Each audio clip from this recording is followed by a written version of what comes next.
நான் உங்க தீரா பேசுறேன். ஒரு ஊர்ல ஒரு சுயநலமான நரி ஒண்ணு இருந்தது. ஒரு நாள் அது கொக்கு கிட்ட இன்னைக்கு என் வீட்டுல சாப்பிடலாம்னு கூப்பிடுது. அது ஒரு மாலை நேரம்.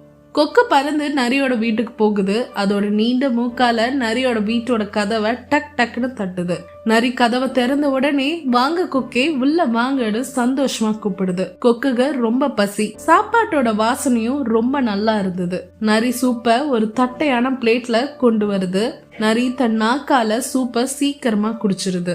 ஆனா கொக்குக்கு அந்த தட்டுல மூக்க வச்சு குடிக்கவே முடியல. முயற்சி செஞ்சும் ஒரு துளி கூட குடிக்க முடியல.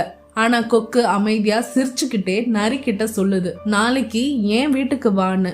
நரியும் கொக்கு வீட்டுக்கு போகுது. அங்கேயும் சூப்பு தான். ஆனா இந்த முறை சூப் ஒரு நீண்ட குடுவையில் இருக்கு. குடுவைனா பிளாஸ்க் மாதிரியான பொருள். கொக்கு அதை ஈஸியா தன் நீண்ட மூக்கால குடிச்சிருச்சு. ஆனா நரிக்கு குடிக்க முடியல. அப்பதான் நரிக்கு புரிஞ்சது, மற்றவருக்கு நம்ம துன்பப்படுத்தினா அது நமக்கே திருப்பி வரும்னு.